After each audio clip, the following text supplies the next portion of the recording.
When copper, silver and gold were found in these mountains, the only reliable way of getting them out was by railway. In its heyday, there were more than 28 lines crisscrossing the mining centres on Tasmania's west coast.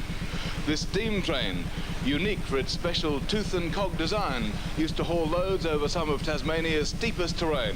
Today, only one line runs to the west coast. Join us as we look at the railways that were and ride the rails that are.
Trains, for reasons of their own, have been a source of great fascination for children.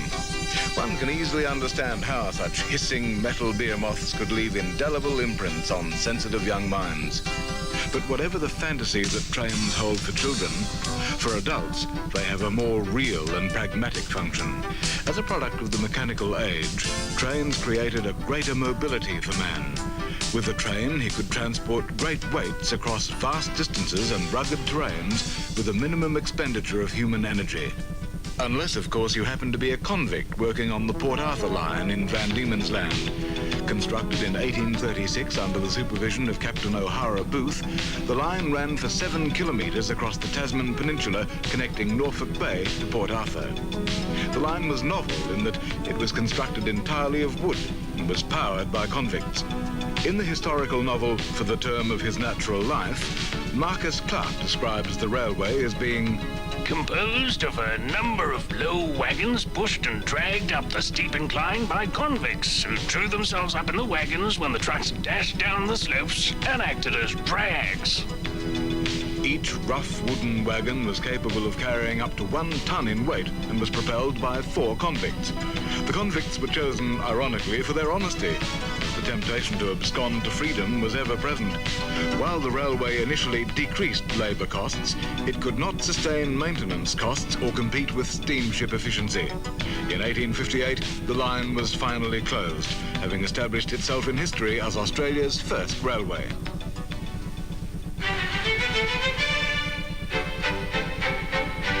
The first steel-railed, steam-driven railway to be built in Tasmania was the Western Line. It ran from Launceston to Deloraine and covered 72 kilometres. The need for the line was brought about by the great urgency that farmers and pastoralists had to get their perishables to market. Under normal wet weather conditions, which lasted up to 9 months of the year, it would take a bullock dray 2 days to cover 24 kilometres. In September of 1863, a railway committee of influential citizens was formed. They petitioned the Tasmanian Parliament for permission to raise the necessary capital for a railway. As their champion, the committee had Sir Richard Dry, first Speaker of the House of Assembly. So it wasn't unexpected that the decision to build was granted parliamentary approval after he became Tasmania's next Premier. The tender for construction went to Overend and Robb, a Melbourne-based firm of engineers, for the sizable amount of £200,671, 8 shillings and 8 pence. This included the first 8 months' maintenance. On August 21st, 1868, work began with a vengeance on the state's first steam railway line. 200 aspiring local workers were hired, along with 500 navvies imported from Victoria. As work progressed, ill feeling arose between the two camps as local labour was dismissed for trifling reasons and preference was given to employing the experienced Victorian navvies. One of the problems that the engineers had to contend with was gorges and rivers, geographic hurdles that were surmounted by building viaducts and bridges. The first viaduct to be built was at Hunter's Mill. Consisting of 4 semicircular spans, this viaduct carried the line 13.5 metres above the ground and used 800,000 bricks in its construction. At Longford, a straight 5-arched viaduct led right onto a solid metal bridge crossing the South Esk River. The bridge was constructed in 2 spans, each of 60 metres in length. Most of the components were cast and pre-drilled in England, then assembled on site, using what was then a new engineering technique known as riveting. To this day, the bridge stands as testimony to engineering and labour skills that are no longer used. A first ride-on-rail excursion was inaugurated on the 19th of August, 1869. The day was declared a holiday for Launceston, and 4,000 people are reported to have ridden the 7.2 kilometres of rail on the day. Ladies were confined to the 4th of the 8 trucks, while men occupied the rest. The day's excursion brought much excitement for all those on board. As useful as the railway was, it eventually ran at a loss, causing the government to acquire the company. Because of an agreement, the government was able to collect a levy from the landowners whose properties adjoined the line to make good any losses. But people refused to pay. Bailiffs were ordered to seize property of defaulters and sell it to pay the levy. At the auction of the seized goods, 6 men dressed as undertakers walked into the ales room carrying an empty coffin. On the lid lay an axe. It was pointed out in no uncertain terms that the first person to bid would have his head removed and be carried away in the coffin. Needless to say, no sales occurred that day. The seizure of assets led to a state of anarchy in Launceston. 35 Hobart police armed with carbines were drafted in to restore law and order. Some 32 years later, the saga of the Launceston and Western Railway Company finally came to a close. The company was liquidated with all assets being sold to the government, thus ending a contentious era in Tasmania's early rail history.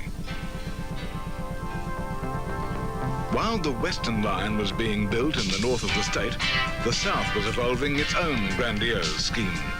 Not wishing to be upstaged by the impudent northerners, the South concocted a rail scheme that would connect the capital, Hobart, with Launceston, the chief provincial centre.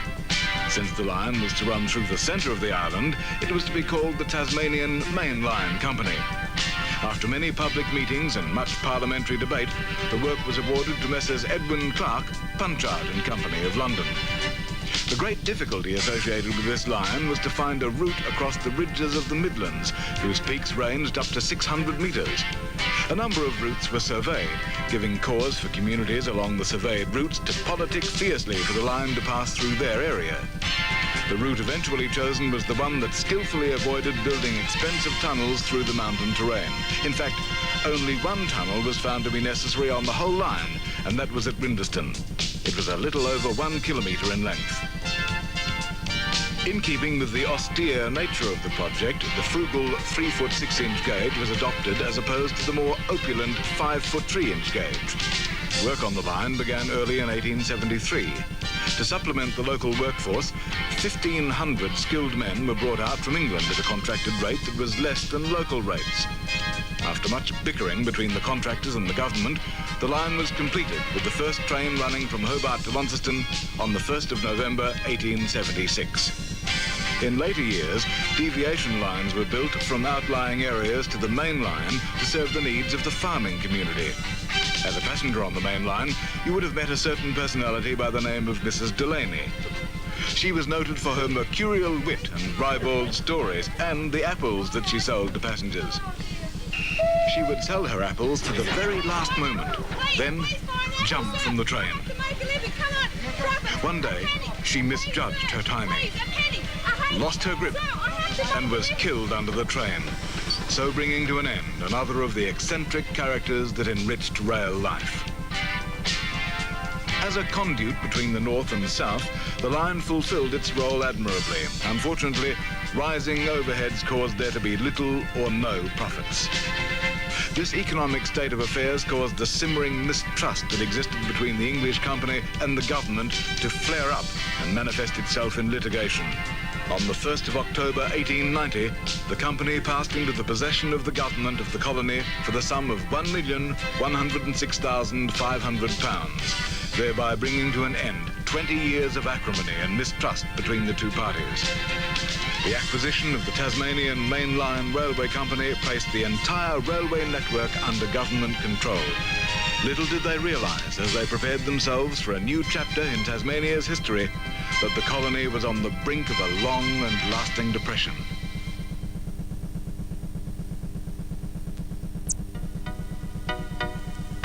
The closing 19th and opening 20th century saw an age when railways were at their peak and of immense value to Tasmania. Because of the various fertile areas of the state, communities had a tendency to take root in areas that were isolated. Rail was found to be the most efficient means of connecting these enclaves with the main stream of population. Branch lines were built from the isolated communities to the main rail arteries. In fact, it was essential for the economic survival of the state that branch lines be built into these areas, since they were a source of farming, timber, and mineral wealth.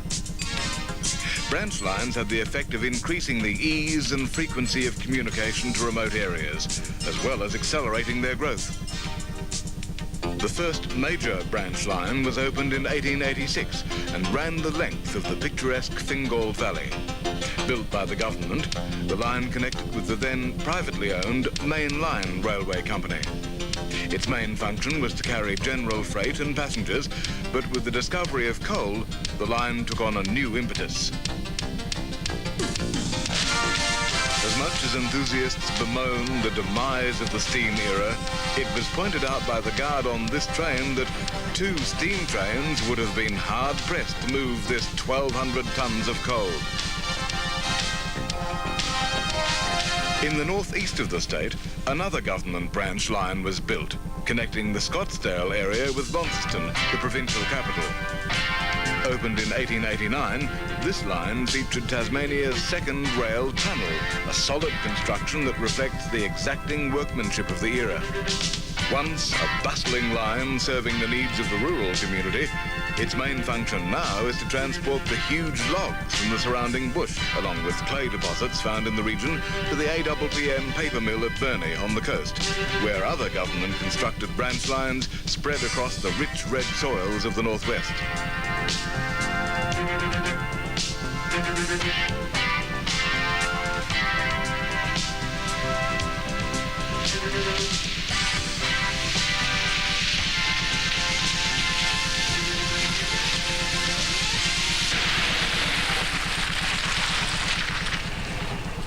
From the look of this weather, farmers in the Nieta area would have been positively ecstatic over the introduction of a rail service in 1915.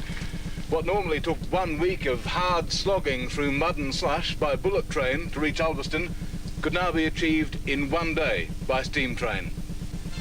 The Ulverston to Nieta line closed in 1955, and today the only discernible remains are a few rotting rail sleepers. But for 40 years, this freight and passenger link was an essential part of the district's economy and lifestyle. Apples! Apples! Robinson apple waiting on one of our... Excuse me, madam. Would you like to buy an apple? Robinson apple. Oh, no, they're quite nice inside. They just look really funny on the outside. I've been carrying them all day.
Railway stations, such as this one, were once the bustling hub of pioneering Tasmanian towns.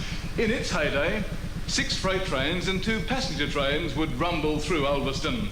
The freight trains would deliver everything from beer to periodicals to groceries. Nowadays, they just pass through. The passenger trains, of course, were on the Wynyard to Hobart run. But that wasn't a profitable run, and the service was stopped in July 1978. As a reminder of what was, let's take a last ride on the Tasman Limited, once regarded as the most luxurious passenger train in the Commonwealth. Most people concede that today's final journey of the Tasman was inevitable. In better times, when state and federal purse strings were looser, nobody seemed to worry too much about the poor patronage of the train. In a bid to cut operating costs, the Australian National Railways Commission reduced the weekly services from 6 to 3, and the already poor patronage fell even further. However, there are Tasmanians who have faithfully used the train, and of course it's always been a novelty attraction for tourists, albeit a slow one. One of the regulars, Mr. Verdon White of Devonport, has made nearly 50 trips on the Tasman. It's a slow trip, but it's relaxing and it's a safe trip. You're a lot safer than on the road, I tell you, these days. And I think the petrol shortage in the years to come, not many more years either, that they'll have to go back to train. In fact, they're going back to them in Europe quite a lot, in America too. They're becoming very popular. I know we haven't got the population here, but to warrant it, but it will bring a lot of tourists if you could only get the train going again, even if they put steam on as a gimmick in the summertime. You're obviously a rail enthusiast. Do you think a lot of people would share your view, would hate to see this train go? Oh, there'll be hundreds would share the view, but it's a pity they didn't wake up before and show that they did appreciate the train by travelling on it. Here's today, we've got the biggest train to leave Hobart, crowded out, and yet They're just waking up too late. The critics of the service have always pointed to its slowness, with the train taking nearly 5 hours to travel between Hobart and Launceston. But it's little wonder, as the track has deteriorated to the stage where over 80 kilometres of track has a speed restriction ranging from as low as 5 kilometres per hour to 35 kilometres. One man who's campaigned to save the train is Franklin MHR Bruce Goodluck. He was on the last trip today and was obviously disappointed with the failure of his attempts to save the service. The people of Tasmania are to blame. Not much use trying to blame the politicians, blaming the Labor Party or the Liberal Party. The people of Tasmania are to blame for the reason why this Tasman limit is being taken off today.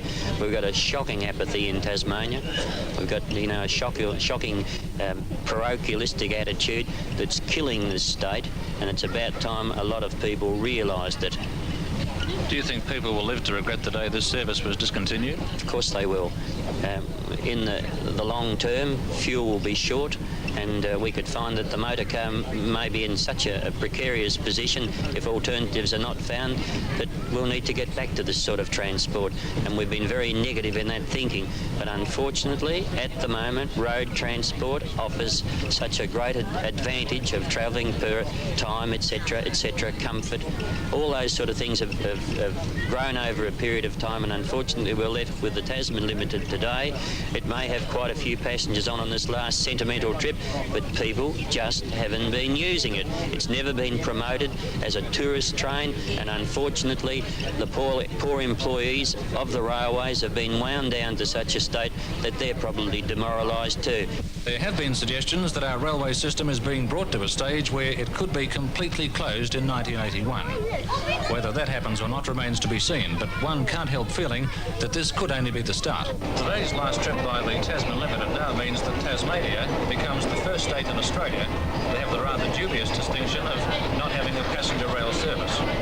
At a time when many countries are upgrading their public transport systems to encourage motorists who've been driving for years to give up their energy-guzzling vehicles and get back to public transport, it seems that in the light of that, somebody has their priorities very wrong.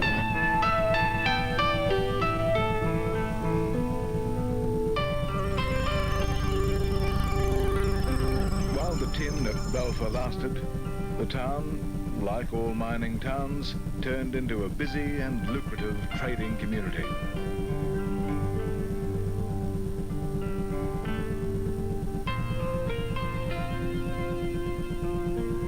Hotel and store owners made goodly fortunes from the overnight riches of the miners.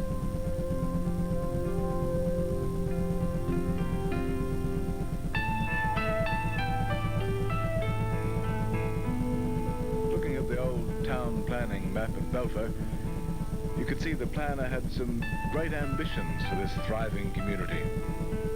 Streets were laid out neatly, and many blocks were sold to owners who'd in fact never even seen the town. Most of the proposed buildings, like the large hospital and various stores, were never even built. In fact, one of the few things that was built was the tramway from Balfour to Temmer to take out the tin.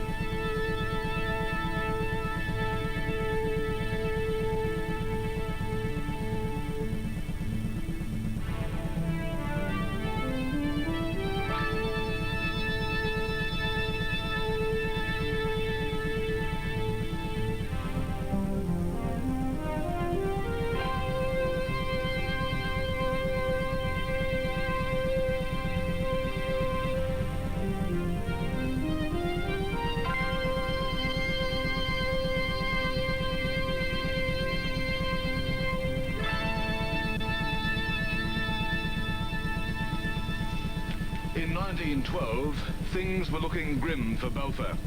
The price of tin had dropped because of a recession, the mine was facing closure, people were depressed. And then the death knell sounded for the township. An epidemic swept through. Many died, like 15-year-old Sylvia MacArthur and 51-year-old William Murray, and 30-year-old Dr. H.G. Waddleton. When he died, all hope of stopping the plague with medical supplies and assistance was lost. Hundreds fled Balfour in a mass exodus, and that meant the end of the mine and the Balfour to Temmer tramway.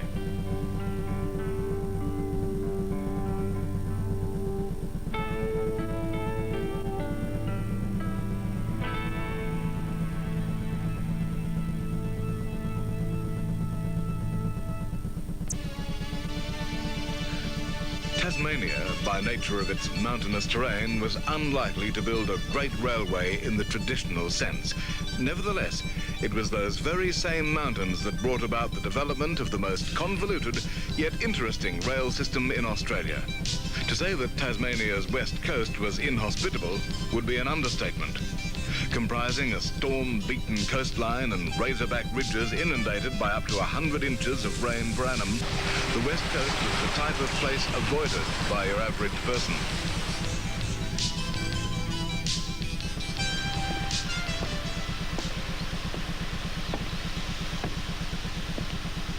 Behind me stands what remains of Mount Bischoff, site of the first major mineral find on Tasmania's west coast. Discovered by the prospector James Philosopher Smith in 1871, the mine had a twofold effect. It brought much-needed revenue into the state's coffers, and it focused attention on the west coast as a possible source of unlimited mineral wealth. Little did Philosopher Smith realize that his discovery would prove to be one of the richest tin mines in the world. Adjoining the new mineral discovery was the Van Diemen's Land Company. Founded by London investors, the company owned a vast 210,000 acres. Working on the premise that it's better to get a little rather than nothing at all, the company built a horse-drawn wooden tramway connecting the mining area to the port of Burnie on Emu Bay. Opened in 1878, the original tramway went to the boundary of a wily farmer named Russ. From there, passengers trudged the final 4 kilometres through mud and slush to Waratah, the new boomtown. 1884 saw the tramway taken over by the Emu Bay and Mount Bischoff Railway Company, which set about building a new steel line directly to Waratah. In 1897, the company once again changed hands, this time becoming the Emu Bay Railway Company. Today, the Emu Bay Railway still operates, carting Mount Lyell ores from Melba Siding to Burnie. Even though the Van Diemen Land Company opened up the rugged wilderness and made tin mining possible, it wasn't until 1965 that shareholders received their first dividends. Following the Mount Bischoff find, people from all walks of life flocked to the west coast to make their fortune. Of the numerous mineral discoveries, 2 in particular stand out. The one at Mount Lyell, the other at Zeehan. Apart from the large mineral deposits, they're remembered for the myriad of railways and tramways that were spawned to service the mining industry. Galena was discovered at Zeehan in 1882, but it wasn't until 1891 that mining began in earnest. At its zenith, Zeehan, a silver-lead mining town, boasted a working population of 10,000. The boggy nature of the land made road construction next to impossible. So to overcome that obstacle, a network of railways and tramways was built to serve the town. 10 in and around Zeehan, 19 to the outlying areas.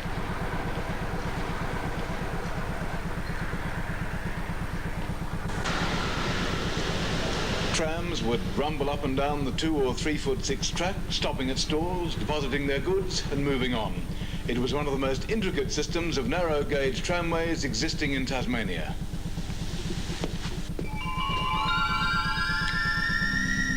The railways of Zeehan had hardly settled down to regular operations when a rail tragedy made it the focus of the state's attention. On the morning of May 6, 1899, an English-built locomotive was shunting in the rail yards prior to going on a passenger run when it exploded. The force of the explosion was such that pieces of the engine were found in adjoining backyards. A coroner's inquiry was conducted, but even this couldn't explain the mystery of the explosion. Of all the mines that operated on the west coast, Mount Lyell would have to be the richest and longest worked. Originally discovered in 1883, the mine was a rich source of copper, silver and gold. The mineral wealth was such that 2 competing railways were built to transport the rich metals to the coast. Of the 2 lines, the first to be built was the Mount Lyell Company line. Beginning operations in 1896, the line carried concentrates from Queenstown to the point of shipment at Strahan Harbour. The unique feature of this line is that it employed the Abt system of locomotion. Named after the German national who invented it, the Abt was invented specifically to help pull the trains up the very steep gradients. The system consisted of a third-toothed rail laid between the ordinary rails. Beneath the locomotive was a cogged wheel. When lowered, the teeth of the wheel and line would mesh, thereby giving the train the extra leverage necessary to haul its load up the steep inclines. The other line to be developed was the North Mount Lyell Railway. Opened in 1900, it ran from the Kelly Basin to Linda Station.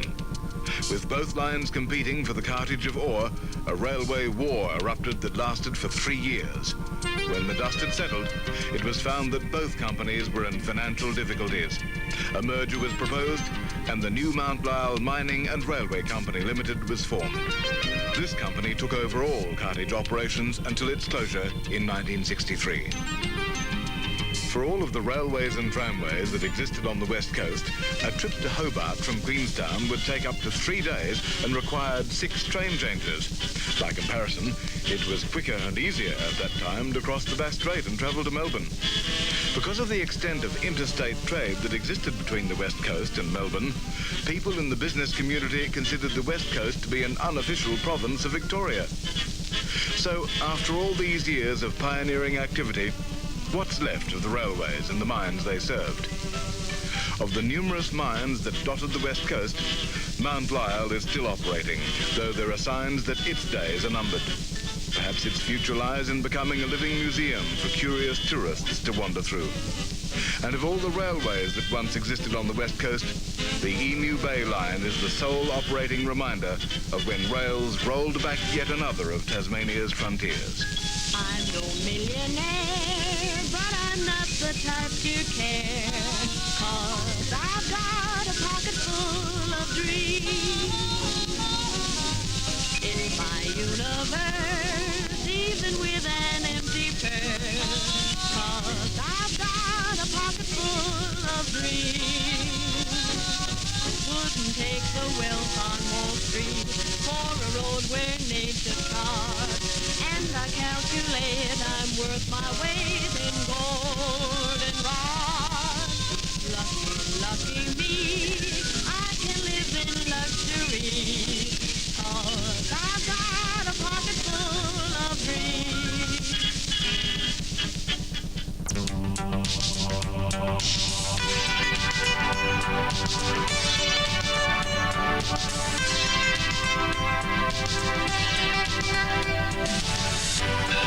From Anfield Ponds in the middle of Tasmania to here, Devonport on the northwest coast, the Don River Railwaymen brought this turntable, which is used to turn locomotives weighing up to 100 tons all the way around.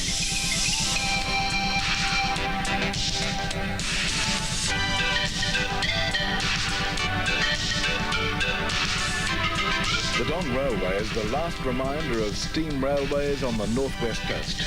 Secretary Ian Hall speaks about the railway he and his friends have constructed. Ever since I was a kid, living within sound of steam trains, I've always wanted to become an engine driver, and it seems the only way I could do it was to build our own railway here at Don and get myself appointed as one of the drivers. What is there about steam that gets in your blood? That you've got to spend a lot of time and a lot of money to restore these engines? It's very, very difficult to describe because really a steam locomotive is the nearest thing you can get to a living creature that's a mechanical means of locomotion. The driver, the fireman, the steam engine, they all work as a team, and it's incredible to see it. It's almost unbelievable, it is true. It's the nearest thing to a living creature, yet it's still a machine.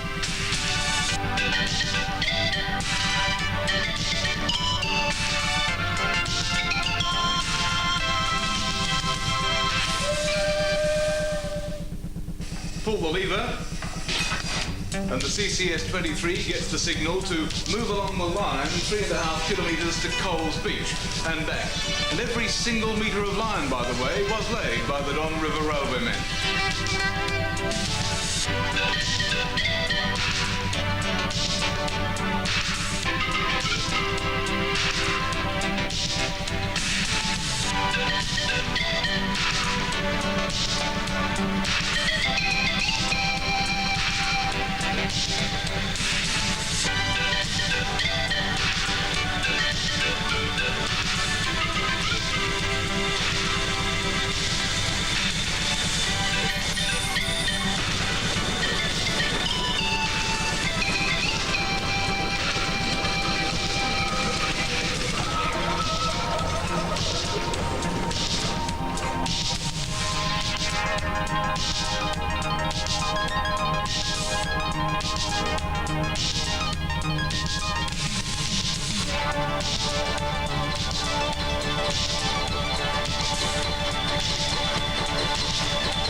to the laws of nature, everything changes. Nothing remains the same.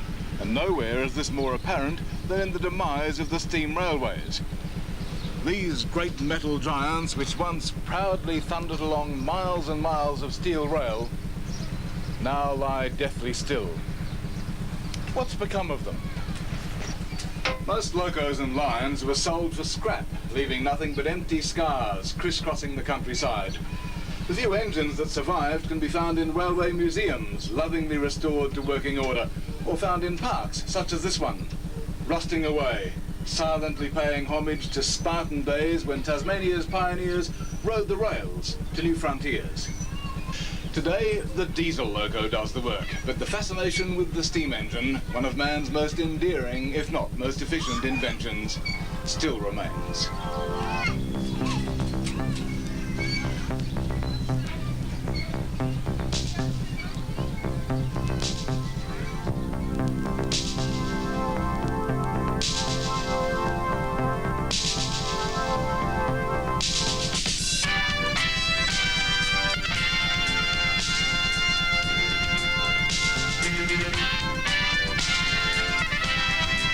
And we hope you enjoyed tonight's special and invite you to join us for the race that stops a nation, the running of the Melbourne Cup, with a full day's racing live from 1:30 this Tuesday afternoon.